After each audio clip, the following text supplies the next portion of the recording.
Okay, I'm here at the Scottish Parliament building in Edinburgh with Biagi, the MSP for Edinburgh Central. Okay, so you came out in September 2002. Yeah. And what kind of impact did that have on your family? It was interesting. It was difficult. I mean, I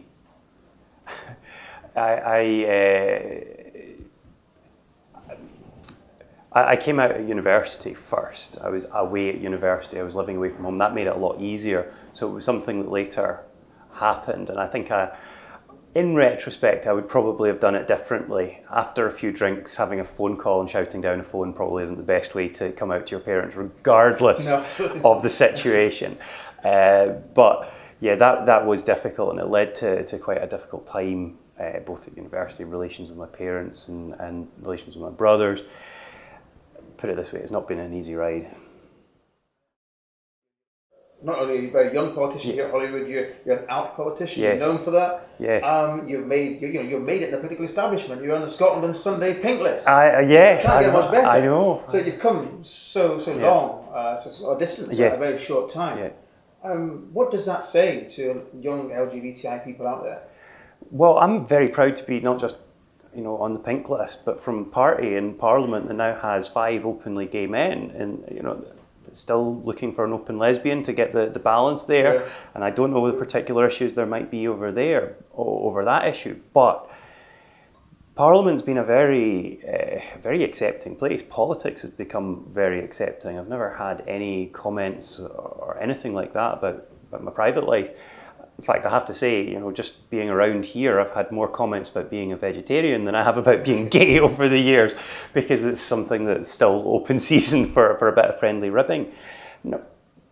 I look back on what it was like for me growing up and not seeing role models. I could have looked in politics and there was nobody. I could have looked in sport, there was nobody. Looking in TV and film, yes, you've got your Kenneth Williams, but that wasn't the kind of person I identified with, the Julian Clarys, the likes of that.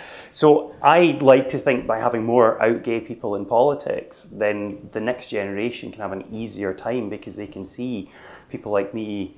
Visibility is a big thing. The more people are gay and are willing to be pathfinders, are willing to just come out and say that in their community, in their village or their town, in their golf club even, to do that, that's the biggest thing for breaking down mental barriers. I was going to ask you really, but your view of an independent Scotland, Mm-hmm. I mean, do you feel it should be first and foremost a secular society in which the church can, and others of all religions sort of can play a vital role? Yeah. So what role do you think that the church should have in Scotland that is genuinely independent? Well, I tend to believe in a plural society rather than a secular one. You can maybe split hairs over that, sure. But the churches of all kinds of backgrounds, all kinds of flavours, all kinds of distinctions between them, all have something to say, and they all have large numbers of people who attend them, who put their faith in them, and they're important in that respect, in the same way that any other cultural institution is. But sometimes churches have sought to wield political power that doesn't necessarily represent the views of their congregations, or have taken a line whereby they don't represent the diversity of views between different congregations as well. Half of Catholics backed same-sex marriage. The Catholic Church was completely against. Yeah. And then there are some faiths that come from completely different directions. So, characterising the marriage debate in particular as LGBTI people against religion, which happens so often in the media and in sloppy. Yeah.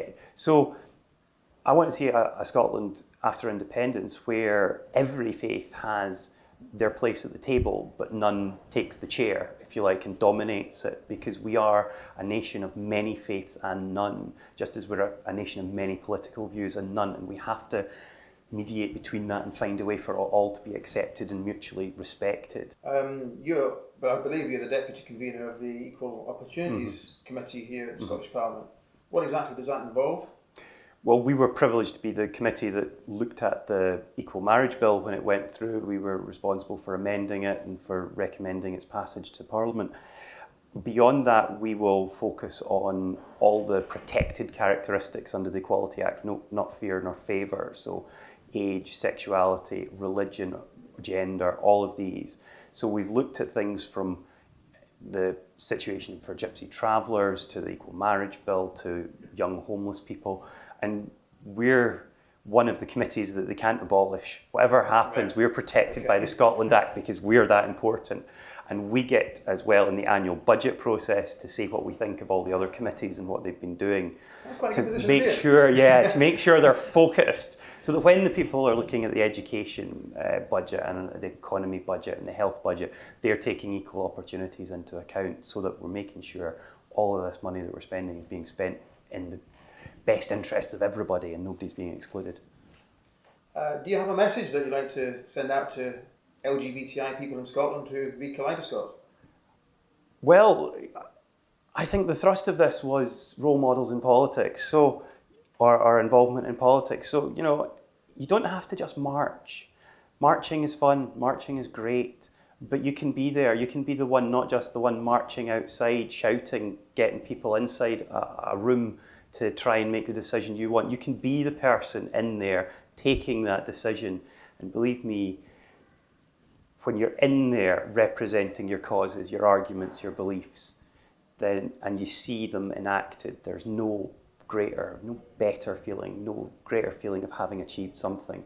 I've marched a long time, but when I cast that vote in the Scottish Parliament to legalise same-sex marriage, that was a feeling of achievement, and that's something that should be open to anyone. Fantastic. Thank you very much for your time, Marco. Thanks, it's been a pleasure.